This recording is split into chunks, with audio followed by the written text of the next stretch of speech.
Podcast Tênis Brasil com José Newton Dalcin. Último podcast de Tênis Brasil desta temporada e um bate-papo imperdível com ele, Silvio Bastos, o comentarista de ESPN, treinador, excelente analista. Vamos conversar com ele sobre o que se pode esperar da temporada 2023. Silvio Bastos, antes de mais nada, um imenso prazer ter você aqui no podcast Tênis Brasil. A gente que conversa, já marcou tantas vezes de bater esse papo grande. Agora, final de ano, espaço excelente para a gente aqui trocar ideias. Muito obrigado pela tua presença aqui. Obrigado, Janilton. Prazer aqui, não só falar com você, mas falar para todo o teu público, falar para todas as pessoas que acompanham o Tênis Brasil há tanto tempo. E prazer enorme. Vamos falar de tênis, é sempre bom. Falar de tênis bem acompanhado, melhor ainda. E eu vou te explorar bem, né, Silvio? Porque eu adoro toda aquela parte técnica que você comenta tão bem na ESPN. Você que foi um treinador de primeira categoria, explora muito bem toda essa área técnica, ensina a gente muita coisa ali. Então eu vou explorar bastante esse seu lado aqui para a gente discutir o que é que nós vamos ver, o que nós poderemos ver em 2023, que é um exercício de adivinhação aqui, né? O circuito masculino acho que está super equilibrado e está permitindo que a gente imagine alguma coisa e depois será surpreendido lá na frente, né, Silvio? E não só esse exercício de imaginação, mas isso é muito legal, né? Porque durante muito tempo, não que fosse ruim você ter ali o Big Four inicialmente, depois o Big Three, mas você ter essa variação, essa opção de variação que o circuito feminino nos mostrou nos últimos tempos, é muito legal você ter essa incógnita, essa dúvida, obviamente sabendo que você tem uma chance maior ali de Djokovic jogando em alto nível, Nadal, mas você ter ali outros jogadores que possam chegar e incomodar e até ganhar, como a gente viu em algumas situações, eu acho isso genial, isso fantástico. Não, mais uma vez repetindo, não que a gente não goste de ter ali Djokovic, Nadal, Federer não mais, mas é sempre legal você ter essa dúvida, essa interrogação de quem que pode vir a ser na próxima semana, quem vai estar ganhando, então isso é muito bom para o circuito. Porque a gente viu muito jogo bom em 2022, né, Silvio? Com esses novos nomes, com esses novos personagens que apareceram, Alcaraz, Roger Rune, quer dizer, muitos nomes, Sinner, o Aliassime, quer dizer, jogando um tênis de alto nível que obviamente não vai cobrir o buraco do Big Three, nem vai criar um novo Big Three, porque acho que isso nunca mais vão ter no tênis, mas eles preenchem a lacuna da qualidade do tênis, da emoção dos jogos, né? A gente teve no Pelas Quadras da semana passada, cada um de nós votou no melhor jogo do ano. Para mim, o melhor jogo do ano foi Alcaraz e Tiafoe, semi do US Open, por toda a estrutura, por tudo, enfim, que estava envolvendo ali. Se você pegar por um lado o Alcaraz chegando aonde chegou, com todas as novidades, o Tiafoe jogando dentro da Arthur Ashe, com o público americano, para mim aquele jogo ali, não só pela beleza, não só pelo lado técnico, mas pela emoção, pelo Tiafoe representando tudo que ele representa, o tênis americano numa semifinal de Grand Slam dentro da Arthur Ashe Stadium. Então, para mim, aquele jogo foi inesperadamente o jogo mais emocionante do ano. Muita gente ali votou também em Alcaraz e Sinner, que foi algumas rodadas antes. Teve também Nadal jogando lá atrás no Australian Open, que ninguém imaginava que ele pudesse estar ali ganhando, vencendo o título do Australian Open. Mas para mim, vários grandes jogos aconteceram no ano de 2022, mas para mim esse foi o grande jogo, e o grande jogo de um jogo que ninguém imaginava, né? Se a gente for começar a ver expectativa, ninguém imaginava. Eu, inclusive, perdi uma aposta do Alcaraz. Eu estou devendo uma aposta para um aluno que foi ver o Alcaraz jogar em Miami e falou: esse menino, número 1 do mundo no final do ano. Eu falei: você é louco, você não tem a menor condição de... Você está maluco, não sei o quê. Apostamos uma churrascaria, o Porcão aqui do Rio de Janeiro, e provavelmente até o final dessa semana eu vou estar lá pagando a churrascaria dele, porque o Alcaraz chegou, obviamente, com várias situações, Djokovic impedido de jogar alguns torneios, enfim, mas chegou. Mérito dele, estou aqui muito longe de criticar ou de questionar o mérito do Alcaraz chegar número 1 do mundo, mas eu perdi uma aposta porque eu nunca imaginava que sim, o Alcaraz chegaria, mas não em novembro de 2000 não em novembro não, antes até ele chega, né, quando ele ganha ali em setembro. Não imaginava sim que ele chegasse, inclusive na minha expectativa da surpresa de 2022, não é a surpresa minha ao Alcaraz, a surpresa minha ao Alcaraz chegaria, mas a minha surpresa foi o Ruud, né? Nunca imaginava que o Ruud pudesse chegar no top 5, muito menos fazer 2 finais de Grand Slam, e ainda menos está brigando pelo número 1, que poderia até ter acontecido. Então, para mim, a surpresa foi hoje isso aí. Se a gente for colocar aqui tudo que aconteceu, nossa, a gente vai passar o dia aqui falando, tem muita coisa. Vou aproveitar já o teu gancho do Alcaraz, Silvio, porque eu quero meio projetar para 2023 com tudo que a gente viu, assistiu e aprendeu em 2022. E eu acho que o tênis, mais do que nunca, está extremamente físico, né? E o Alcaraz, o Roger Rune, por exemplo, Medvedev, Tsitsipas, esses caras, essa geração toda, e obviamente aí temos que incluir o Djokovic, mostra o quão importante o peso do físico, do bom preparo físico, de estar inteiro para esses jogos, porque esses caras jogam muito. Quanto mais você joga, mais você se desgasta. Quanto mais você chega longe no evento, mais você desgastado está. Então o tênis está extremamente físico e deve, isso talvez ainda aumentar a importância de 2023, mas também tem a questão técnica. Então eu queria ver com vocês justamente isso. O Alcaraz, como é que ele fica nessa situação toda? Já te falando uma coisa que me chamou a atenção quando ele soltou o calendário dele para 2023. Ele vai jogar muito pouco até Indian Wells. Ele está jogando a Australia Open, nada antes da Austrália. Só se prepara em Kooyong, né, aquela exibição. Depois ele vai para o Rio. Vem para o Rio, né? Aqui, graças a Deus, vem para o Rio para brilhantar aqui o torneio. E depois ele faz uma exibição com o Nadal ali e vai para Indian Wells. Quer dizer, extremamente econômico esse começo de temporada do Alcaraz. Você acha que isso já é uma estratégia do Ferreiro? É uma preocupação? Como é que é isso? Olha, eu acho que se você puder plagiar você, eu acho que você usou as duas palavras. É uma estratégia e uma preocupação. Esse final de ano, eu acho que ele demonstrou que ele é vulnerável. Porque ele usa muito do físico, ele tem muito físico, mas ele ainda não sabe dosar. Então, se ele ainda não sabe dosar, como o Djokovic já sabe dosar dentro da quadra, o Ferreira vai ter que dosar no calendário, que é a única maneira que para você consegue equilibrar esse desgaste, né? O jogador ele aprende a se conhecer durante as temporadas, durante os torneios, ele vai aprendendo, entendendo a conhecer o próprio corpo, mas vamos combinar que, por mais que tudo que o Alcaraz tenha feito, não dá para com 19 anos você cobrar que ele se conheça, né? Se conheça a ponto de saber dosar dentro de um jogo. Você vê claramente o Alcaraz jogando, ele vai sempre no limite, o tempo inteiro. E eu acho que com 19 anos, se ele soubesse também o limite dele, qual que é, e a cada jogo entendesse o próprio limite, aí eu não sei, eu acho que para tudo, esquece e vamos falar que o Alcaraz veio de outro, sabe? Porque ele já surpreendeu a gente de muitas, milhares de maneiras. A mim, pelo menos. Se você pegar a trajetória do Alcaraz, ele começa aqui no Rio Open. Você chegou, acho que no meio da semana aqui do Rio Open.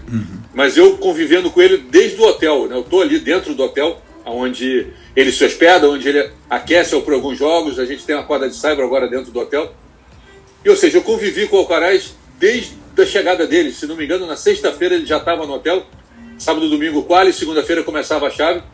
E a forma leve como o Ferreiro e a equipe... O Ferreiro nem estava aqui no Rio. Quem estava era o Samuel Lopes e o resto do time. O Samuel Lopes ali com o carrinho busta, acompanhando, dando uma força também para ele. O Ferreiro, se não me engano, estava com o pai ou alguém da família doente na época e ele não veio para o Rio. Mas eles conseguiram fazer um ambiente muito leve para o Alcaraz estar convivendo num ambiente muito pesado. Então ali dentro do hotel, na churrascaria, almoçando, brincando na piscina, então eles conseguiram fazer um ambiente muito leve. Se ele ainda assim, ainda se conhecesse e conhecesse seus limites com 18 para 19, com 19 anos, ele ia ser um cara de outro planeta. Na verdade, ele já é um cara de outro planeta. Mas ele começa o ano surpreendendo a maneira como ele joga. E ele vai crescendo fisicamente, ele vai se fortalecendo e ele vai acrescentando maneiras de jogar. Você pega aqui no Rio, por exemplo, ele está muito dentro da quadra, jogando muito, pegando a bola na frente, mesmo no saibro. Quando ele vai para jogar na quadra dura, sai daqui, joga, se não me engano, Acapulco, Indian Wells e Miami, ele começa a usar um pouquinho mais de variação, ele começa a sair e entrar. E ele começa depois, quando vai para o saibro, ele começa a usar um pouco mais a bola curta, que acaba surpreendendo. E ele chega na gira ali de Cincinnati, Montreal e depois o US Open, sacando e voleando. Ou seja, ele vai acrescentando maneiras diferentes de jogar sem perder aquilo que era novidade. E isso faz com que os outros jogadores que começam a entender a maneira dele jogar, começam a serem surpreendidos a cada semana. Você imagina um cara que era muito forte no fundo, que acrescenta variação, depois inova dando uma bola curta que muita gente não usava, a partir, se não me engano, desde o Guga ninguém dava tanta bola curta. E ele começa a usar muita bola curta, e aí depois chega na temporada de quadradura ali com 2 Master 1000 e mais um grande slam, começa a fazer saque e voleio. Não sei se para surpreender, não sei se para diminuir e encurtar o tamanho dos pontos. Independentemente do motivo, ele começa a inovar e começa a fazer algo que ninguém esperava. Então, cara, esse cara, eu não sei o que eu falo para ele, qual é o adjetivo para usar. Mas ele é um cara que surpreende a cada 2 meses, ele tem uma novidade, né? Se ele ainda soubesse o próprio limite físico do corpo, aí eu não sei o que tinha para falar. Então ele não soube dosar. E o Ferreira, eu acho que para poupar ele de ter que acelerar um processo de entendimento físico, ele está dosando ele próprio no calendário. Você não joga. Já que você, quando entra, vai pro 100, 110, 115, vamos dosar você tirando você da quadra. E vamos trabalhar, treinar, fortalecer, até que ele entenda. Mas esse entendimento, ele não acontece com 19, 20 anos. Ele acontece ali, não sei, provavelmente ele vai surpreender, vai entender isso com 22, 23. Mas o Ferreira é inteligente demais, né? O Ferreira passou por tudo isso, todas essas fases, todas essas etapas, e conhece o Alcaraz muito bem. Então eu tenho certeza que isso aí está muito mais para dosar o que ele não consegue dentro da quadra, e já com uma prevenção por tudo que aconteceu no final do ano, e seguramente ele vai saber administrar isso muito bem. Eu acho, sinceramente, o Ferreira é um gênio. Ele foi eleito melhor técnico da temporada, com total mérito por tudo que fez, e a maneira como ele lida a situação na hora que ele está fora da quadra, você vê que ele dá instrução, mas você vê que ele sabe exatamente o caminho, e é um cara que foi número 1 do mundo, não precisa dizer mais nada, né? É um cara que foi número 1 do mundo, e é um cara que hoje ele entendeu o papel do treinador. O papel do treinador é um coadjuvante, é o papel que eu sempre vivi a minha vida inteira. É aquele cara que está ali fora, que tem que fazer a parte dele para que o outro esteja brilhando. E ele sabe que no momento quem vai brilhar é o Alcaraz. Agora, um cara que foi número 1 do mundo, não é qualquer um que foi número 1 do mundo que sabe sair do papel de protagonista para virar coadjuvante. E o Ferreira fez essa transição com muita tranquilidade. E ele está ali muito tranquilo em colocar como protagonista o Alcaraz, e ele se limitar ali a treinador. Se limitar, que eu digo entre aspas, né? Mas se limitar ao treinador, porque hoje quem realmente está dentro da quadra é o Alcaraz, e ele faz o papel dele. Eu acho genial a relação deles, como eles lidam, como eles trabalham. O agente dele, eu sinceramente não lembro o nome dele, que estava aqui no Rio também, que está sempre ali do lado. Mas a maneira leve como eles conduzem o ambiente, para mim o ambiente ele é fundamental para você criar um grande jogador. E o Ferreira, todo o time, conseguiu criar um ambiente de um mundo muito pesado, que é o mundo profissional entre os top 10, mas eles criaram um ambiente muito leve. E o Alcaraz está sendo fruto disso aí, do trabalho, dessa leveza que o ambiente foi criado com todas as peças desse time, acho que super vencedor. Aliás, você me lembra, eu li agora, recentemente, eu li várias entrevistas do Ferreira, né? Ferreira agora tem dado muitas entrevistas, eu li agora uma bem recente, em que ele fala justamente isso, o aspecto de ele ter colocado logo uma psicóloga para conversar com o Alcaraz o tempo inteiro. E ele, Ferreira, conversa com a psicóloga pelo menos a cada 2 semanas. Ele conversa com a psicóloga, obviamente não para saber das intimidades, mas para entender o processo. Porque ele tem essa consciência, como você falou, o cara foi o número 1 do mundo. Aliás, o Ferreira, você lembra muito bem disso, ele é um cara de saibro, era o cara que jogava lá atrás, né? Era o Mosquito, cara super rápido, e ele termina a carreira na final do US Open. Quer dizer, ele deu a transição para a quadradura, que ele também tem esse conhecimento que eu acho que ele consegue transmitir para o Alcaraz. Né? Exatamente, ele aprendeu com ele, né? E na equipe do Alcaraz ele traz o treinador que treinou ele, como se fosse um consultor, um mentor, que estava aqui também aqui no Rio. O Samuel Lopes trabalha junto dentro da academia com o Carreno Busto, ou seja, ele criou toda uma atmosfera que eu acho que é genial, que ao mesmo tempo pode passar experiência, pode passar situações já vividas por todos eles, e ao mesmo tempo trazendo a novidade de ser um menino, de ser um moleque. Que eu fiz uma pergunta para ele aqui, a primeira pergunta, Diana, eu estava sentado logo ali na frente, eu falei, começa com você, que ninguém quer pegar o microfone. Eu falei, qual é a sensação de você estar fazendo tudo que você está fazendo, mas não poder dirigir um carro? Porque ele não tinha carteira. Sim. E ele falou assim, não, eu já tirei, mas não deu tempo de pegar. O moleque no começo do ano, ele não tinha carteira de habilitação para dirigir um carro. Olha, o nível de tudo, né? Dos compromissos contratuais, da parte financeira, do que ele vinha fazendo, da celebridade que ele estava se tornando, mas ele simplesmente não podia pegar um carro para dirigir porque a carteira não tinha saído ainda, porque a idade não permitia. Sabe? É muito louco.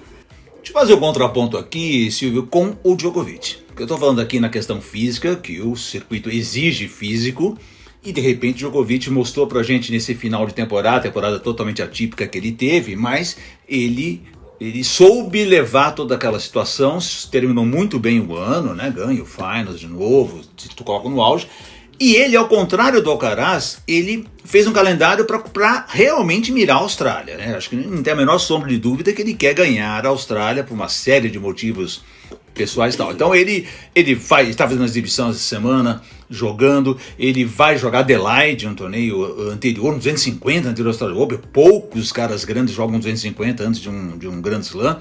Então ele está realmente com a faca nos dentes, né? Ele está realmente muito determinado. E com 35 anos, muito diferente do Alcaraz, o físico dele parece estar muito em dia, né? O físico dele a verdade não é só o físico dele, eu acho que o Djokovic é todo moldado para as coisas funcionarem com longevidade, né? Ele entendeu, e obviamente ele entendeu, e o corpo dele, a genética dele ajuda, né? Ele é um físico alongado. Você pega ele, por exemplo, fazendo capoeira, ele faz coisas, se você mandar o Nadal fazer, provavelmente o Nadal vai ficar com torcicolo uma semana. Se o Nadal tentar fazer algumas posições que ele fez ali durante um período que ele estava na Sérvia com o mestre capoeira brasileiro, se o Nadal tenta fazer aquilo, provavelmente o Nadal seria, não sei, não daria muito certo. O Federer talvez tentasse, mas o Djokovic ele é muito longilíneo, né? Você vê, a fibra muscular dele é muito alongada, porque ele se alonga muito desde sempre. Então ele foi um cara que sempre se cuidou muito. Você vê algumas brincadeiras que ele faz na quadra para aquecer, jogando quadradinho ali. Nossa, como ele se estica, como ele se alonga, ele vai até onde dificilmente algum outro jogador conseguiria ir. Então ele tem, e ele, diferente do Alcaraz, ele tem uma consciência corporal e uma consciência muscular absurdamente grande. Ele se conhece muito bem. E chegou nesse final de temporada, eu acho que bem menos desgastado do que praticamente todo mundo. Então isso está permitindo a ele fazer algo. Há 10 anos atrás, nesse torneio de Abu Dhabi, que acabou ontem, eu fiz a final ontem junto com o Hamilton, do Tsitsipas com o Rublev. Há 10 anos atrás eu fui a Abu Dhabi. Tinha um amigo que eu treinei, piloto da Emirates, que mora em Dubai. Eu acabei indo para lá e na sequência emendei para lá e depois fui para Doha, no ATP 250. A gente passou o Natal em Abu Dhabi, o Natal em Dubai, depois fomos para esse torneio, que era um torneio de exibição. E eu fiz essa pergunta. Ele tinha acabado de vir ao Rio, naquela exibição aqui que deram calote nele, não pagaram. E ele tinha acabado de vir aqui e jogou no Maracanã, e ele cruza uma bola para o Zico e o Zico faz um gol, e depois o contrário, o Zico cruza uma bola. E eu fiz essa pergunta, né? Minha primeira pergunta lá para ele foi a sensação de fazer um gol no Maracanã. Ele falou assim, não, fazer um gol não, eu fiz muito mais que isso, porque eu preparei uma bola para o Zico, e aí depois na sequência eu pergunto o que ele vai fazer, e ele fala, eu decidi que de agora para frente eu não jogo mais torneios da ATP antecedendo o Grand Slam, porque me desgasta muito. Não desgaste do jogo, mas me desgasta ter que fazer a coletiva, me desgasta, enfim, todos os compromissos que a ATP nos obriga a fazer num evento oficial. E eu prefiro fazer jogos, porque nesses jogos eu marco a hora, eu decido o que eu faço, eu não sou obrigado e eu posso fazer qualquer mudança. Então ali ele fez essa mudança, e se você pegar essa trajetória da última década, ele foi muito fiel. Mas agora, talvez por tudo que ele não jogou esse ano, ele muda totalmente. E ele vai jogar torneios da ATP que tem obrigatoriamente compromissos que ele não gostaria de ter antecedendo um Grand Slam. Então eu acho que ele deve estar muito tranquilo, mental e fisicamente, para poder estar mudando essa trajetória dele, que durante tanto tempo ele acreditou que seria o melhor caminho. E ele quer, como nunca, acho que ganhar o torneio, para sair da Austrália meio que tipo, se fosse possível, talvez ele não vá fazer, mas vocês vão ter que me engolir, ou qualquer coisa igual aquela que o Zagallo falou, né? Vocês não me queriam aqui, mas eu estou aqui para ganhar o torneio. E, sinceramente, se eu tiver que colocar aqui o meu favorito para a Austrália, para mim é o Djokovic. Não tem como, para mim, colocar uma outra pessoa que não seja ele, pela vontade, pela maneira, pela disposição, pela forma como ele acaba o ano, como ele joga ali em Paris, apesar da derrota na final para o Roger Humm, mas como ele joga o Finals e como ele está se preparando, né? E tudo que ele não se desgastou, talvez tenha se desgastado mentalmente, mas fisicamente foi um ano muito tranquilo para ele, de desgaste físico. Então eu acho que ele está muito inteiro e vai jogar como nunca o Australian Open no ano que vem. Você sabe que eu tô curioso para ver, para sentir, né? Porque a gente não consegue ver, a gente consegue só avaliar conforme as atitudes aí, a ansiedade dele, né? Porque ele tá voltando para a Austrália, naquelas condições todas que ele saiu de lá. Eu recebi uma pesquisa agora, 2 semanas atrás, que 30% apenas da população australiana aprova a reentrada dele no país. É um número baixo, e só 45% aprovam a entrada dele no torneio. Quer dizer, então, talvez são números que cresçam, provavelmente isso vai acontecer, mas tem uma aura diferente ali para ele. E ele, obviamente, quer provar que ele é ele é realmente o favorito e tal, só que isso, você sabe muito bem, coloca também uma pressão. Ser o favorito é uma pressão imensa, que só esses caras excepcionais conseguem superar. Então eu tô bem curioso para saber como é que vai ser a questão, como é que vai ser a chave dele, como é que vai ser a estreia dele, porque tudo isso influencia, né? Uma coisa que eu acho que fica muito claro, quando ele tá com essa ansiedade, ou quando ele tá com alguma coisa incomodando ali, ele acaba encurtando um pouco os pontos, ele acaba tentando ir para as definições muito rápidas, talvez por não querer o desgaste de um ponto muito longo. E quando ele está em paz, tranquilo, na boa, sereno, ele vai ficando como se não tivesse limite. Isso para mim é muito claro, né? Ele, e provavelmente para os jogadores que estão acostumados a estudá-lo e entendê-lo, isso fica muito claro também, não só para os jogadores, mas também para equipes, treinadores de outros jogadores, como o Moyá seguramente já deve ter feito esse entendimento. Mas vamos ver, é uma curiosidade, né, de como ele vai lidar com essa situação. Mas seguramente a vontade dele de ir lá e fazer muito grande, fazer muito bem e começar o ano com um grande slam, porque posso estar enganado, mas ele, da maneira como ele termina esse ano e da maneira como ele provavelmente está se sentindo, eu acho que se ele ainda tem um sonho de ter o grande slam completo, os 4 no mesmo ano, é 2023. É o ano para ele conquistar isso. Porque é o ano que o Nadal já não tão bem, é o ano que os outros moleques, meninos, chegando ainda não tão maduros para jogar 5-7 no mesmo nível. Ou seja, é o ano que provavelmente ele vai estar no ápice, ali, ainda no ápice de superioridade. O Nadal não muito bem, Federer totalmente fora. E a molecada chegando bem, jogando o Master 1000, mas ainda não entendendo muito bem como é que funcionam 2 semanas jogando em 5-7. Ou seja, talvez em 2024, esses meninos aí já consigam ter esse entendimento de jogar melhor os 5-7 e sejam realmente um perigo efetivo para ele. Mas em 2023 eu ainda não vejo que a maturidade dessa molecada possa incomodar Djokovic. Talvez Nadal, mas aí o Nadal é uma interrogação maior ainda de como que ele vai estar para aguentar jogar 5-7, apesar dele entender muito bem como se joga 5-7. Então eu acho que é o ano que na cabeça dele, se existe um ano para ele realmente de novo, né? Ele faltou, e aquilo foi impressionante, né? Faltou um jogo, né? Ele ganha Austrália, ganha Roland Garros, ganha o Wimbledon, e na final parece que dá uma pane e ele dá um apagão e o Medvedev tira como se fosse o sorvete que estava quase lá dentro da boca, já ele arranca.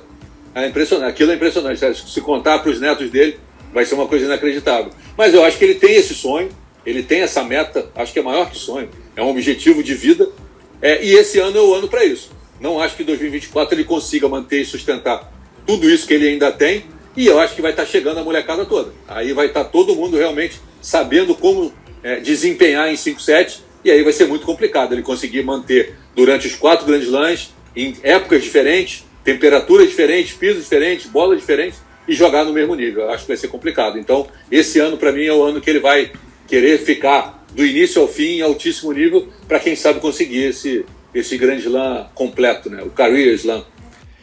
Tem 2 jogadores aí que eu estava muito fazendo da questão física, Silvio, e tem 2 jogadores que me marcam muito por essa potência física que possuem, pela qualidade, pela forma que eles se deslocam na quadra e resistem aos jogos, porém que têm seus problemas pessoais particulares.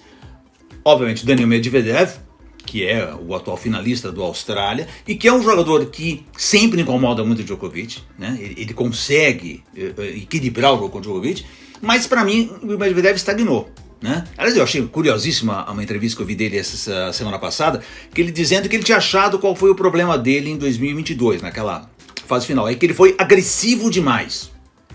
Incrível. Agressivo tecnicamente? Que ele é agressivo demais, que ele quis muito ir pra bola e tal. Eu achei maluca essa explicação dele, mas foi o que ele falou. E o Tsitsipas, o Stefanos Tsitsipas, que também pra mim está numa estagnação aí técnica, mas muito mental. Pra mim foi a decepção de 2022. Então eu queria ver com esses jogadores. São jogadores de físico excepcional que tem, mas cada um deles tem a sua limitação. Uma que eu acho uma estagnação técnica e o outro que é uma parte mental cada vez mais problemática. Olha, vamos lá.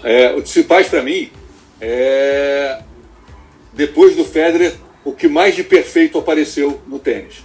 Para mim é o cara completo, faz tudo, sabe fazer tudo, mas na hora que ele tem que colocar tudo isso, toda a engrenagem para funcionar, ele acaba se perdendo um pouquinho, talvez. Não, vamos lá, eu falei, o primeiro que apareceu depois do vamos lá. O Dimitrov fez isso. Para mim, o Dimitrov foi um jogador completo, que tinha tudo, e se perdeu. Se perdeu com várias situações que acabaram surgindo na frente dele, e sempre que ele tinha que tomar uma decisão, ele invariavelmente tomava uma decisão pro tipo, direita ou esquerda. A direita era tentadora e a esquerda era o caminho. Ele ia para a direita, aí tentava voltar 2 dias depois. E aí já tinha desandado tudo. Não vejo o Tsitsipas indo para caminhos errados, mas ele também não consegue administrar os caminhos certos. Mas, tecnicamente, se você pegar o que o Tsitsipas faz dentro da quadra, a maneira como ele bate a direita, ontem, essa exibição, esses 3 jogos de exibição agora, que está no meio, mais ou menos no meio da pré-temporada, ele soube entender muito bem que ele não poderia jogar da maneira como ele gosta de jogar. E adaptou para jogar esses 3 jogos. Seguramente ele está no meio da parte de fortalecimento muscular, está no meio de uma fase trabalhando volume aeróbico, ou seja, e essa exibição fica bem no meio do caminho, né? E eles não querem abrir mão. Ontem, no jogo de ontem, ele ganhou $250 mil. E ele não quis abrir mão disso em detrimento da pré-temporada. Então, provavelmente, ele devia estar no hotel fazendo o que a pré-temporada exigia dele e indo para a quadra para jogar. Mas ele adaptou a maneira dele jogar, ele teve a capacidade de adaptar o momento dele para aquilo que ele precisava fazer. Totalmente diferente do Rublev. O Rublev entrou na quadra, parecia que ele estava perdido. Ele não sabia o que ia fazer. Ou seja, ele quis jogar como se ele estivesse jogando em Paris, no meio do circuito, ou Cincinnati, jogando uma... E ele estava totalmente perdido, a bola não pegando no meio da raquete, se desencontrando o tempo inteiro, e foi se alucinando e foi reclamando. Ou seja, ele quis jogar da maneira que tinha tudo para dar errado, deu errado, e ele ficou com raiva que deu errado. Quando, na verdade, ele devia fazer assim, bom, eu vou assumir o risco de fazer algo que vai dar errado. Mas se der errado, beleza, paz e amor, que está tudo certo. Ele não, ele ficou com raiva de ter dado errado, algo que obviamente daria errado. Ou seja, eu não sei. Eu não sei o que passa, o que passou na cabeça dele. Mas o Tsitsipas é um cara que eu acho que no momento que ele encontrar esse equilíbrio de tudo que ele consegue fazer com direcionamento ou foco, pode usar a palavra que você quiser, o termo que você quiser, mental, para que isso aqui seja só a favor dele, ele tem tanto recurso, vou tentar botar o contrário, ele tem tanto recurso que acaba virando inimigo dele, porque ele tem tanta coisa para fazer que ele se perde, ele acaba se perdendo, e ele acaba indo além, avançando um sinal e não segurando alguns pontos, porque ele tem uma opção de angular uma bola, ele tem uma opção de fazer uma bola girar, botar uma bola mais alta no fundo, e ele às vezes acaba se perdendo com tantas opções, e ele acaba não usando aquilo que é mais simples, né? Que há alguns jogadores que têm menos recursos e jogam ali 3 variações. Ele usa uma das 3. O Tsitsipas tem 6. E ele acaba não sabendo qual das 6 e não usando nenhuma delas. E acaba se perdendo. E por ele ter tanta habilidade, por ele ter tanta opção, ele se frustra. Porque quem tem tanta opção e não consegue colocar na prática aquilo que ele sabe que na teoria funciona, vira um cara frustrado. E claramente você vê ele várias vezes frustrado. Aí vai o pai, tenta ajudar, vem a mãe, tenta... E eu acho que, não sei, eu posso também estar errado, mas eu acho que o pai podia se afastar um pouquinho. O pai podia permitir que alguém chegasse um pouquinho mais ali, que o pai até deixa que alguém entre, mas ele não deixa que alguém influencie. Então você deixar entrar, mas não deixa que tenha a capacidade de dizer que é para lá ou que é para cá, ou não estar presente de vez em quando, para ele amadurecer, para ele crescer um pouquinho. Se você reparar, o pai está sempre. Sabe? De vez em quando é bom você caminhar com as próprias pernas. Pois é, o Mouratoglou já teve ali, né? Agora o Filippousis ali perto e tal, mas realmente, como você falou, não parece aqui pra gente que tá vendo que ele tem a liberdade de que não seja mais do que um auxiliar técnico, né? Na verdade é isso. O Mouratoglou, pra mim, ele tá muito mais ali, porque o esquema que o Mouratoglou criou, ele é genial, né? Ele tem uma estrutura fantástica em Nice, no sul da França, que recebe praticamente todo mundo que queira, e aí, de alguma maneira, na parte do marketing, é como se todo mundo treinasse com o Mouratoglou. Mas, na verdade, as pessoas treinam no Mouratoglou, fisicamente. Mas, mais ou menos como o Bollettieri fazia lá atrás. Sim. Que ele permitia que as dependências fossem usadas, depois se criou a IMG, e a IMG começou a agenciar muitos jogadores, e aí todo mundo fala, pô, aquele cara treina lá no Bollettieri, como se fosse com o Bollettieri. Mas, na verdade, ele treinava no espaço físico do Bollettieri, com o seu próprio treinador, usando as dependências, usando a nutricionista, capacitação física, musculação, pista de treino e quadra, e talvez o Bollettieri nem chegasse naquela quadra, mas ficava naquela foto, né, a imagem, não sei quem está treinando no Bollettieri. Mas não era que o Bollettieri estivesse na quadra ou estivesse viajando. Mas a ideia, o conceito é genial. E o Mouratoglou não fez nenhuma novidade. Ele meio que pegou para ele aquilo que o Bollettieri fez há 20 anos atrás e está meio que fazendo. Obviamente ele tem, né, o mérito dele, ele está ali durante muito tempo. A Serena ajudou muito isso. Aí agora a Halep, acabou a Halep agora tendo um problema, está fora do circuito. Mas ele está sempre por ali, né? Ele está sempre... ele adora um boxe, né? Se você reparar, ele tem sempre um boxe ali para sentar do lado, sentar perto. Enfim, o Roger Humm também tem o próprio treinador, mas ele está sempre ali no boxe do Roger Humm, porque ele está sempre ali nisso também treinando. E o mérito dele é ele ter um espaço físico maravilhoso, tem todos os tipos de piso, quadra coberta, quadra descoberta, sabe, quadra dura, uma boa alimentação, estrutura, departamento de musculação, de parte física, ou seja, e no meio da Europa. Ele está no meio da Europa estruturando isso para quem quer que queira ficar lá um tempo aqui ou ali, que é mais ou menos o caminho que o Nadal também está fazendo. Só que eu não vejo o Nadal com esse ego todo, né? De, ele está aqui. Você não vai ver alguém do Nadal sentado no boxe do Casper Ruud, porque o Casper Ruud está fazendo a base dele de treinamento ali. E já o Mouratoglou usa muito isso, usa muito bem. Mas eu gostaria muito que nesse ano, que eu chamo ele de Tsitsipai, se ausentasse um pouquinho. Deixasse ali, vai como mais ou menos o Nadal faz, né? O Nadal tem o Moyar, o Roy, e o Mark Lopes. Ele agora no final do ano, ele acabou, o Francis Lloyd acabou saindo, não sei, me falaram que ele ia treinar Sloane Stephens, não sei se é real ou não. E hoje o Nadal acabou de apresentar o Marcaccio, argentino Marcaccio, que vai integrar o time. Ele gosta de ter 3 treinadores, torneios grandes, Grand Slam, os 3 estão juntos, e é um rodízio entre eles. Mais ou menos com o mesmo conceito, pensando da mesma maneira, mas cada um falando do seu jeito.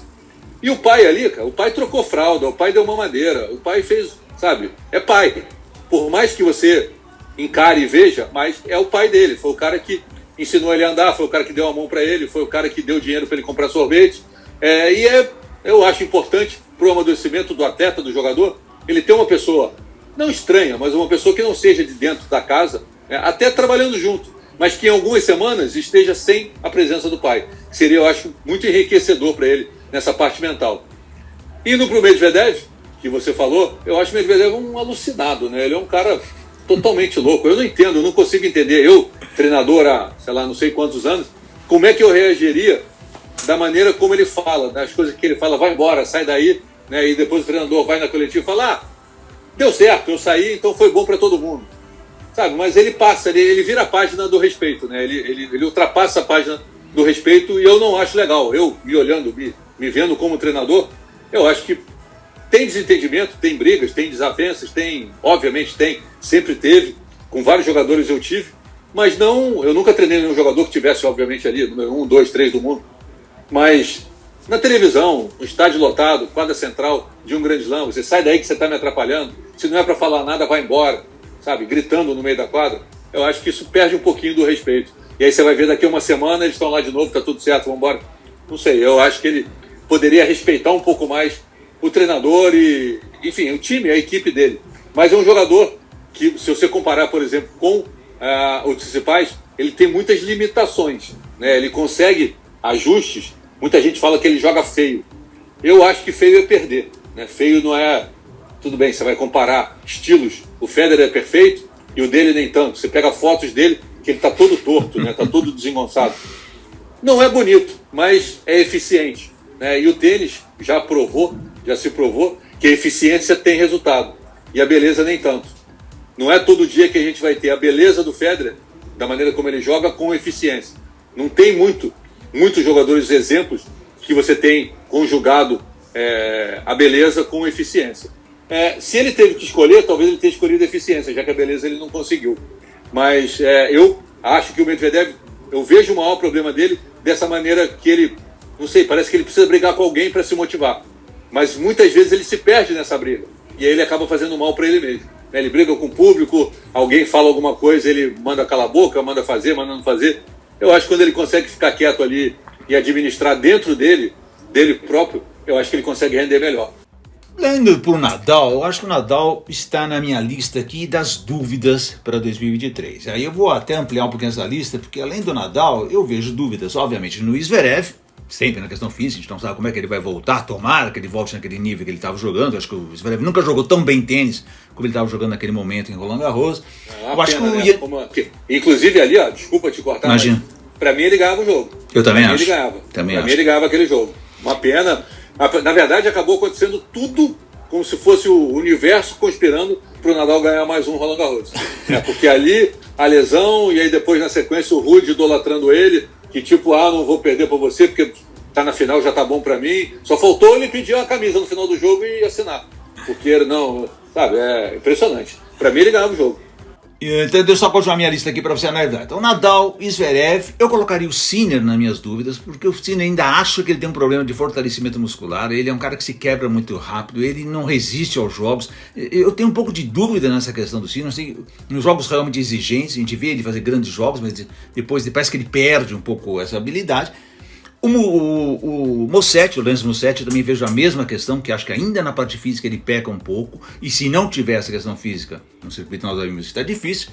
E vou colocar o último homem da parte física, que para mim é um gênio jogando tênis, mas não tem um físico, porque não leva a vida a sério, que é o Nick Kyrgios. Então eu queria que você me falasse dessas dúvidas para 2023. Falei um monte, hein? Vamos lá. Vamos começar de trás para frente. O Kyrgios, ele é tudo isso que você falou.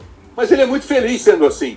Né? Esse é, para mim, o principal ponto dele. Inclusive, teve uma transmissão que eu falei isso e algumas pessoas pelo Twitter me interpretaram mal. Eu falei que ele tem o direito de ser o que ele quer ser. O que, obviamente, não dá ele o direito de ser desrespeitoso com a plateia, com o público. Mas ele tem o direito de achar que ser 20, top 20, para ele basta. E isso é um direito dele. E que, para ser, ao invés de top 20, top 10, ele vai ter que abrir mão de um mês assistindo a NBA nos Estados Unidos e não treinar. E ele não quer. Como o Nalbandião, uma vez conversando com ele, ele falou: para eu ser um do mundo, eu vou ter que não correr o meu rally de Stock Car no final do ano, que eu gosto. E aí eu vou ter que fazer uma pré-temporada de um mês e eu quero fazer uma pré-temporada de uma semana, porque eu gosto daqueles rallies que eu faço em dezembro. E eu sei que se eu não fizer a pré-temporada de um mês, eu vou chegar na Austrália sem chance de ganhar um Grand Slam. E se eu não chego com chance de ganhar um Grand Slam, dificilmente eu vou ser um do mundo. Mas eu gosto de correr o meu rally lá. Então eu abro mão de uma coisa e eu sei ali, 5, 6, 7. Tá bom pra mim. E eu sou feliz assim. E a partir daí eu comecei a entender e respeitar um pouquinho o que cada um gosta para si próprio. E ele fala, mas quem disse que eu quero ser primeiro? Entendeu? Isso não dá ele, obviamente, o direito de chegar lá e quebrar uma raquete e de atrapalhar um jogo e fazer o que ele fez aquela vez, falando do Wawrinka, da namorada, que, enfim, isso tá tudo errado. Mas ele tem o direito de querer chegar até onde ele acha que tem que chegar, ou até onde ele acha que é o limite dele, e encontrar o limite dele e ser feliz dentro do limite dele. E para isso, ele trabalha de acordo com aquilo que ele acha que é essencial para chegar onde ele quer chegar. Então ele está dosando a parte física dele para chegar onde ele quer chegar. Eu acho que ele é feliz, ele é campeão de Grand Slam. Eu acho que nem ele imaginava que pudesse ganhar um Grand Slam de dupla. Não imaginava, talvez, que pudesse chegar a uma final, como chegou no Wimbledon. Então, se ele esse ano ganha um Grand Slam de duplas e chega numa final de Grand Slam de grama, como o Wimbledon, para que ele vai querer fazer mais se esse ano deu tudo certo? Para ele, né? Ele ganha um e chega na final de 5, dosando sem ir muito. Eu acho que ele vai continuar seguindo a mesma coisa. O problema é que daqui a pouquinho ele começa a se lesionar, porque ele não se fortalece, não se equilibra fisicamente, e isso vai provavelmente começar a criar lesões. Talvez ele mude, quando as lesões começarem a surgir. Mas ele ainda é bem novo e se cuida dentro do limite do que ele está buscando. Então eu acho que ele encontrou o meio termo que para ele é legal. Então não cabe a mim criticar. Eu lamento profundamente, porque seria muito legal ter ele buscando ficar entre os 5 do mundo. Mas eu acho difícil que a gente venha a ter isso. E infelizmente a gente não vai ter. Seria legal, seria super interessante, mas eu acho que não está num dos objetivos dele ficar ali entre os 5 do mundo, nem muitos títulos. Não sei, posso ter até errado, pode até ser que a namorada, que virou esposa, possa mudar, possa fazer evoluir, enfim. Evoluir não, porque isso não é uma evolução, isso é uma mudança. Evolução para minha cabeça, talvez para a sua, que quer ver ele ganhando mais. Mas ele está feliz assim, então Acho que não tem muito o que fazer. Os outros dois que você falou ali, o Musetti e o Sinner, eu acho que eles estão num processo de amadurecimento muscular e físico lento, se a gente comparar com o Alcaraz. Mas o Alcaraz é tudo muito rápido, né? O Alcaraz é tudo muito rápido. Então, o circuito é duro, o circuito é desgastante, e o físico dele está chegando num ritmo menos acelerado que a parte técnica e a parte tática.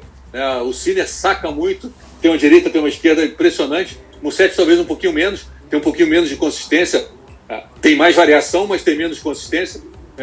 Mas eu acho que os dois, seguramente aí mais 1 ano, 2 anos, vão se fortalecer, porque vão entender que não tem outro caminho. O tênis moderno vai exigir deles fortalecimento, vai exigir dele o que se chama de endurance, para que eles tenham essa parte fortalecida, para que eles consigam suportar, mas eles vão ter que, enquanto isso, entender exatamente como o Ferreiro já fez e dosar, jogar 2 Master 1000 e aí dá uma semaninha, 2, volta para casa, fortalece, se recupera, volta, porque não adianta querer ir contra o inevitável. A lesão ela é inevitável, ela vai acontecer.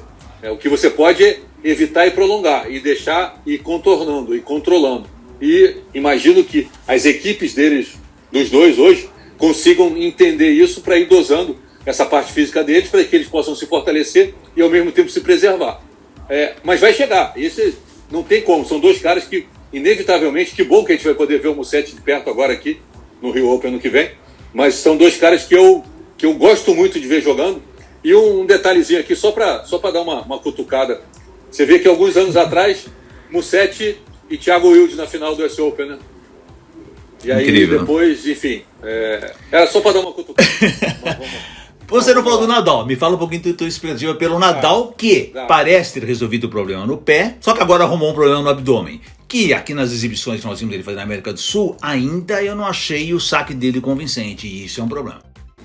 O Nadal, olha, Zé, eu vou te falar uma coisa, eu já enterrei o Nadal tantas vezes que hoje eu já escrevi, na época que eu escrevia para o site da Fox, e aí a gente fez o Brasil Open do Ibirapuera, aquele ano que ele voltou da lesão, que ele acaba ganhando o Brasil Open, que choveu dentro da quadra, que foi aquele caos que aconteceu dentro do Ibirapuera.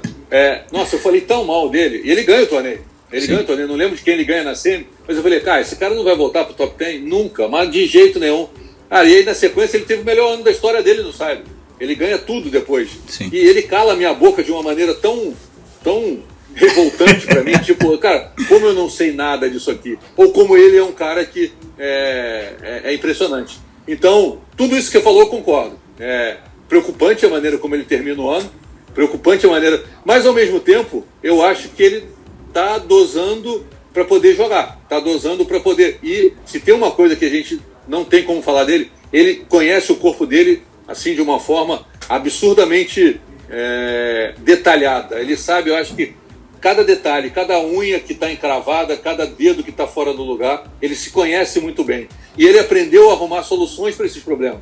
Esse é o principal. Ele entendeu que o corpo dele vai ter problema e que cada problema ele pode encontrar um caminho. E aí ele inseriu uma mudança de saque, podendo sacar um pouquinho mais chapado, começou a tirar um pouquinho o saque para fora da quadra, inseriu jogando muita dupla, que para mim foi genial, inseriu através das duplas, jogando principalmente com o Marco Lopes. Ele ganha a Olimpíada aqui no Rio, 2016, jogando super bem dupla, apesar de jogar no fundo, mas ele ganha jogando dupla, e aprende a volear, aprende a usar um pouco mais de slice, quebra um pouquinho mais de ritmo, entende que dentro da quadra ele consegue pegar a bola mais na frente e fazer com que os pontos sejam jogados de forma mais curta, para poder em determinadas situações não ficar tanto o desgaste de troca de bola. Ou seja, é um cara que para mim é o cara que melhor se conhece e que melhor encontrou ao longo da carreira soluções para os problemas que ele teve que resolver. Então é um cara que, mesmo que tenha terminado demonstrando que não está 100%, mas é um cara que joga bem não estando 100%. É um cara perigoso não estando 100%. E é um cara que conhece 5-7 como ninguém.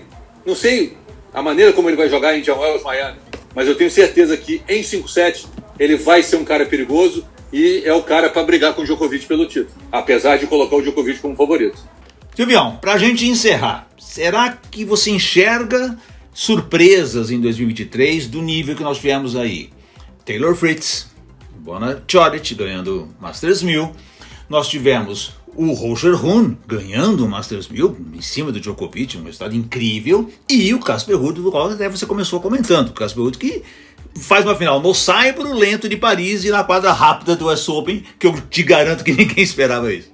O Ruud é impressionante, né? O Ruud, a gente brincou muito esse ano no Pelas Quadras, porque ele, quando ganha o Buenos Aires, né, 250, vem para o Rio e tinha uma lesão abdominal, se não me engano, e aí ele tenta aquecer lá e acaba não jogando. Né? E aí o pai, em algum momento, o Christian Ruud, comenta que o filho seria top 10. E aí foi aquela meio ironia, meio piada, meio descrença. Peraí, esse cara... Cara, e ele simplesmente calou a boca de todo mundo, né? O filho faz tudo que faz, ganha tudo que ganha, 2 finais de Grand Slam no ano, uma no saibro, outra na quadra dura. No final joga o Finals também, no altíssimo, termina o ano muito bem, faz a final do Finals. Eu não sei, eu acho que dele você pode esperar qualquer coisa. Ele tem uma maneira de jogar que é muito previsível, né? E esse ano, a previsibilidade dele não atrapalhou. Mas o que acaba acontecendo com o circuito é que o circuito acaba estudando muito os jogadores. O circuito acaba, hoje ainda mais com todas as questões de estatística, com todas as empresas que estão envolvidas no circuito, que o treinador pode solicitar de que maneira ele joga mais no 40-30, no 15 iguais, como é que ele joga no breakpoint contra. Ou seja, você tem na palma da tua mão, através das empresas, tudo o que acontece. E você pode estudar cada jogador. Então, ele vai ter que inovar, ele vai ter que criar alguma coisa nova, porque ele tem muito ponto para defender, mas ele é um cara que já provou que não veio para dar uma volta, ele veio para ficar. Ele é um cara que tem uma maturidade, e ele é aquele cara que, para quem é treinador, ele é ótimo e perfeito para usar como exemplo. Mais ou menos o contrário do Kyrgios. Né? Tipo, tá vendo tudo que ele faz? Não, é o contrário. Tá vendo tudo que o Casper Ruud faz? Vai lá no Rio Open e fica na sombra do Casper Ruud e vê tudo que ele faz. O caminho é esse. Porque se você pegar ele não tem saque, ele não tem direita, ele não tem esquerda, ele não tem saque, ele não tem slice, ele não tem voleio, mas tudo isso funciona, porque o conjunto dele, feito de forma muito trabalhadora, muito consistente e muito obcecada, faz com que isso aí dê certo. E isso é um exemplo para uma molecada, de repente um moleque que não tem uma direita que anda tanto, olha ali, olha aonde esse cara chegou. Como? Trabalhando, determinação, foco, consistência, concentração, tendo um time que trabalha junto e abrindo mão de muita coisa. Então ele, para mim, é um exemplo para qualquer moleque que fale, será que meu sonho é possível? Cara, se o Casper Ruud chegou, olha, muita gente, muito mais gente que não imaginava pode chegar. Então eu acho que o Casper Ruud não é mais uma surpresa, porque um cara que chega a 2 do mundo e 2 finais de Grand Slam deixa de ser surpresa. Mas é um cara que eu acho que se mantém ali no top 10. O Taylor Fritz é um cara perigosíssimo. É um cara que, se o físico conseguir manter uma consistência para ele jogar uma temporada longa, jogando em alto nível, ele é um cara que pode surpreender. Ele é um cara que pode, realmente, ganhou Indian Wells esse ano. Parecia que não ia jogar. Eu fiz a final junto com o Fino e com o Nardini, e ele parecia que não, porque o Nadal estava com problema, aí o problema do Nadal se resolve, aí o Fritz aparece com problema, na hora que ele vai aquecer, ele dá um salto, pisa, na hora que ele pisa no chão, ele pisa de mau jeito, sente o calcanhar, fica aquela incerteza, a gente vai pro ar, não vai, vamos entrar, não vamos, aí chega uma notificação pra gente, dizendo o Fritz vai jogar, e aí ele joga, faz uma partida gigantesca. Agora no final joga muito bem também, é um cara que saca muito bem, é um cara que está aprendendo a jogar bem no side, é um cara que joga muito bem na quadradura, joga também muito bem no indoor, na grama, então é um cara que pode surpreender. A gente falou ali como incerteza, mas o Sinner é um cara que eu acredito que possa também dar incerteza ao mesmo tempo, ser alguém que possa estar surpreendendo. O Tiafoe é um cara que eu gosto muito da maneira como ele joga, é um cara que para mim faz um bem para o circuito enorme, ter aquele cara, daquele jeito dele, meio que irreverente, meio que jogando para o público, mas sem se perder, né? Jogando com o público, trazendo o público para ele, e não botando o público contra ele, quanto o Medvedev faz. Ele é um cara que todo mundo gosta. Se você olhar ele, por exemplo, na Laver Cup, ele poderia ter sido vaiado, porque ele conseguiu dar uma bolada no Nadal, uma bolada no Federer, no último jogo da vida do Federer. Ele deu uma bolada em cada um, e ele saiu ovacionado, ele saiu levantado, todo mundo, ou seja, é um cara muito querido. Eu já tive a oportunidade dentro da USTA, teve um ano no final do ano que eu fui ver como é que funcionava a USTA, aí fui visitar o Kirmair, que morava ali pertinho também, em Lake Nona, e é impressionante, desde do rapaz do bar, do menino que encordava a raquete, ao presidente da USTA, do David Ecker, todo mundo adora ele, todo mundo abraça ele. Ele é um cara super querido. Ele é um cara de um astral muito legal. Então é um cara que faz bem pro circuito, todo mundo gosta. E é um cara perigoso, é um cara que, trabalhando ali com o Enio Ferreira já há algum tempo, os dois se entendem muito bem, funcionam muito bem. É um cara que eu acho que pode surpreender também. Quem mais você falou? Você falou Fritz? Eu botei o Roger Rune, né? O nosso dinamarquês, que eu acho meio padrão Alcaraz, assim, né? O cara é elétrico, super físico e muito versátil, né? É um cara físico. Eu acho que ele tem que aprender só a dosar o desgaste dele. O Alcaraz está aprendendo essa dosagem, talvez por ter do lado um gênio número 1 do mundo, campeão de Grand Slam, e o Roger Rune depende muito do físico, depende muito da explosão muscular, mas ele ainda não entendeu como é que isso é dosado para poder jogar uma temporada de 11 meses. E eu não sei ali, quem está no grupo, quem está no time, se vai rapidamente conseguir fazer com que ele aprenda isso, porque ele já demonstrou que tem condição, já demonstrou que não é mais aquele cara que vai estar jogando primeira e segunda rodada, mas demonstrou que é um cara que num jogo de jogos grandes vai estar fazendo quartas e semi. E quem faz quartas e semi toda semana tem que aprender a dosar, porque vai jogar 4 jogos por semana, 3, 4 jogos por semana de alto nível. Uma coisa é você ir lá, meia dúzia de saque, uma direita e uma esquerda, você ganha a primeira rodada e se dosa, aí você joga na segunda, não joga na terça, aí joga na quarta. Mas se você ficar batendo toda semana no início do ano, ali quartas semi, quando chega no segundo grande slam do ano, teu físico está pedindo para dar um descanso. E aí você vai ter que aprender a dosar. Ele está numa levada, num caminho de jogar toda semana. Se você joga toda semana, com desgaste como ele se desgasta, e ainda não sabe dosar, a tendência é, por mais que a idade não seja a idade da lesão, mas a lesão, o tênis ele é cruel, o tênis ele não perdoa, né? E o exemplo disso é o Alcaraz, que entendeu melhor que ele, está muito mais, eu acho, bem assessorado que ele, fisicamente eu acho mais completo do que o Roger Rune no momento, e mesmo assim teve a lesão. Consequência da quantidade de jogos, consequência do nível. É o preço de você jogar bem. Quanto mais você joga, quanto melhor você joga, mais tempo você fica dentro da quadra. Mais você é exigido. E a exigência vai fazendo com que o desgaste... E você não sente. Você está no auge da questão mental, né? Você está curtindo. Você não está percebendo que aquilo ali está machucando. E aí chega uma hora que quando puxa, aí você fala... E aí você não repara que puxou, na verdade, há um mês atrás. Que você estava lá ganhando o US Open. Provavelmente alguma coisa puxou no US Open, mas você ganhou o Grand Slam. Então, de repente, tem jogador que nem fala. Chega, eu senti um negocinho, mas deixa pra lá. Vou falar nada não. Eu tenho a exibição pra fazer, eu tenho... E aí, quando vê, o negócio já desandou. Mas esse assessoramento do Alcaraz, eu acho que é fundamental. E eu tenho, pelo menos por enquanto, temo um pouco essa falta, né, desse ambiente que eu vi no Alcaraz e que eu aqui não sei do Roger Rune. Pode ser até que ele tenha.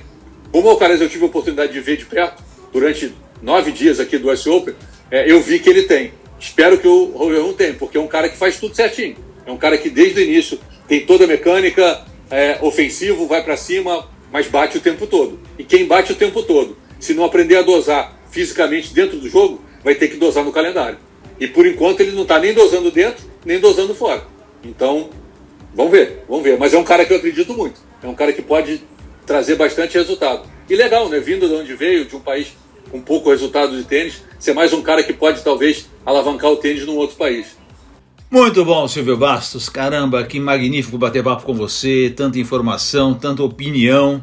Te agradeço demais a tua presença aqui no Podcast Tênis Brasil e quero desejar para você um excelente 2023 e que tenhamos o tênis no mais alto nível na próxima temporada. Valeu, Zé, obrigado pelo convite, uma honra estar aqui podendo falar com você, falar com quem faz tênis há tanto tempo, quem faz tênis muito antes de eu fazer tênis, você já fazia tênis e propagava a imagem do tênis, propagava que o tênis é para ser jogado. Eu sempre tive a ideia, quando primeira vez, há 10 anos atrás, 11 anos atrás, trabalhar em televisão, fazer com que mais pessoas saibam, descubram que o tênis é muito bom. E você faz isso há muito tempo. Então, parabéns, obrigado por você fazer isso muito antes, acho que de muita gente que está aí, ou talvez muito antes de todo mundo.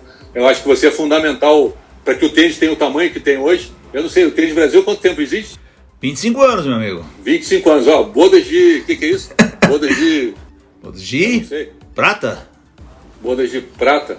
Ouro é 50 mesmo? Ouro é 50. Bodas de prata. Então, parabéns pelas bodas de prata. Você merece o tamanho do sucesso que você tem, pela seriedade, por tudo que você faz, pelas pessoas que você se cerca. Parabéns de verdade. Uma honra estar aqui falando de tênis com você, para todo mundo que te assiste e te acompanha há tanto tempo. Obrigado, Silvião. Um abraço para você. Valeu. Bom Natal para todos. Tchau, tchau. Bom Ano Novo e que 2023 consiga ser ainda melhor do que foi 2022. Vai ser. Tchau, tchau.